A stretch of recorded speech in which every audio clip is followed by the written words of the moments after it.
कोणक सूर्य मंदिर भारत के उड़ीसा के पुरी जिले में संपर्क तट पर पुरी शहर से लगभग 35 किलोमीटर उत्तर पूर्व में कोणक में एक 13वीं शताब्दी सी सूर्य मंदिर है।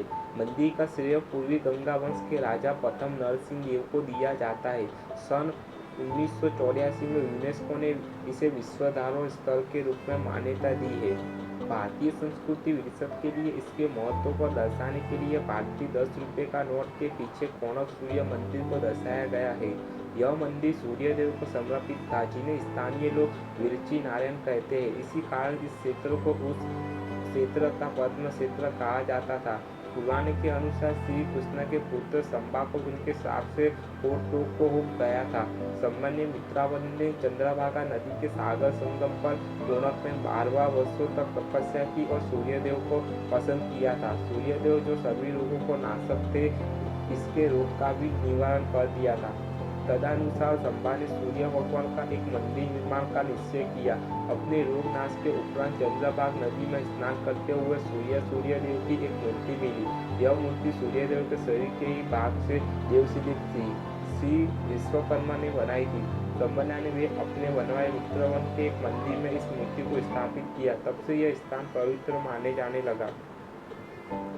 यह कई इतिहासकारों का मत है कि कोणार्क मंदिर के निर्माणकर्ता राज लघुन नृसिंहदेव की अकाल मृत्यु के कारण मंदिर का निर्माण कई खटाई में पड़ गया। इसके परिणाम स्वरूप अधूरा ढांचा ध्वस्त हो गया, लेकिन इस माता को ऐतिहासिक आंकड़ों का समर्थन नहीं मिलता है।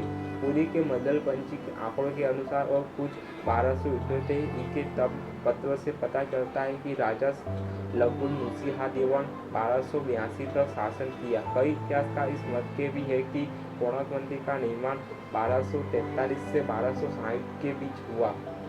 एतवा मंदिर के अपूर्ण निर्माण का इसके ध्वस्त होने का कारण होना तर्कसंगत नहीं है। शब्द कोण और अर्क शब्दों के मेल से बना है।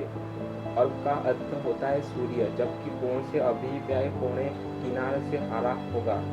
पशु कोणार्क सूर्य मंदिर का निर्माण लाला रंग के बलुआ पत्थरों तथा काले ग्रेनाइट के पत्थरों से हुआ है। इसे 1236 से 1234 ईसा पूर्व गंगा वंश के कालिक सम्राट राजा नृसिंहदेव द्वारा बनवाया गया था। यह मंदिर भारत के सबसे प्रसिद्ध स्थलों में से एक है। इसे यूनेस्को द्वारा सन 1984 में विश्व धरोहर स्थल घोषित किया गया। कलिंग शैली में निर्मित इस मंदिर में सूर्यदेव को रथ के रूप में विराजमान किया गया था। इस पत्थर को उत्कृष्ट नक्शी के साथ उकेरा गया है। संपूर्ण मंदिर स्थल को 12 जोड़ी चक्रों के साथ साथ घोड़ों के खींचते हुए निर्मित किया गया है, जिसमें सूर्यदेव को विराजमान दिखाया गया है, परंतु वर्तमान में 7 में से एक ही घोड़ा बचा हुआ है। मंदिर के आधार को सुंदरता प्रदान करते हैं। 12 चक्र साल के 12 महीनों को परिभाषित करते हैं तथा प्रत्येक चक्र 8 ओरों से मिलकर बना है, जो 8 दिन के 8 पहरों को दर्शाता है। यहाँ पर स्थानीय लोग प्रस्तुत सूर्य भगवान को विरची नारायण कहते हैं। मुख्य मंदिर 3 मंडपों में बना है। इनमें से 2 मंडप ढह चुके हैं। तीसरे मंडप में जहाँ मूर्ति थी, अंग्रेजों ने 17 से पूरी ही रेत व पत्थर भरवाकर सभी द्वारों को स्थायी रूप से बंद करवा दिया था, ताकि वह मंदिर क्षतिग्रस्त न हो पाए। इस मंदिर में सूर्य भगवान की 3 प्रतिमाएं हैं। बाल्यावस्था उदित सूर्य, युवावस्था मध्य सूर्य, ओठावस्था अपराह सूर्य। इसके प्रवेश पर 2 सिंह हाथियों पर आक्रामक होते हुए रक्षा पे तत्पर दिखाए गए हैं। दोनों हाथी एक एक मानव के ऊपर स्थापित है। यह प्रतिमा एक ही पत्थर की बनी है। 28 टन की 8.4 फीट लंबी, 4.9 फीट चौड़ी तथा 1.2 फीट ऊंची है। मंदिर के दक्षिण भाग में 2 सुसज्जित घोड़े बने हैं, जिन्हें उड़ीसा सरकार ने अपने राज्य चिन्ह के रूप में अंगीकार किया है। 10 फीट लंबे, 7 फीट चौड़े और मंदिर सूर्यदेव की भाग्य यात्रा को दिखाता है। इसके प्रवेश द्वार ही नौक मंदिर है। ये स्थान है जहाँ मंदिर की नर्तकियाँ सूर्यदेव को अर्पण करने के लिए नृत्य किया करती थी। पूरे मंदिर में जहाँ तहाँ फूल, बेल और ज्यामितीय नमूनों की नक्शी की गई है।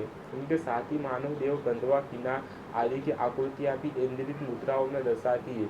इनकी मुद्रा कामुक और कामसूत्र से ली गई है। मंदिर अब अस्थायी रूप से खंडहर में परिवर्तित हो चुका है। यहाँ की शिल्प कलाकृतियों का एक संग्रह भारतीय पुरातत्व सर्वेक्षण विभाग के सूर्य मंदिर संग्रहालय में सुरक्षित है। महान कवि व नाटककार रविंद्रनाथ टैगोर ने इस मंदिर के बारे में लिखा है, कोणार्क जहाँ पत्थरों की भाषा मनुष्य की भाषा से श्रेष्ठ है।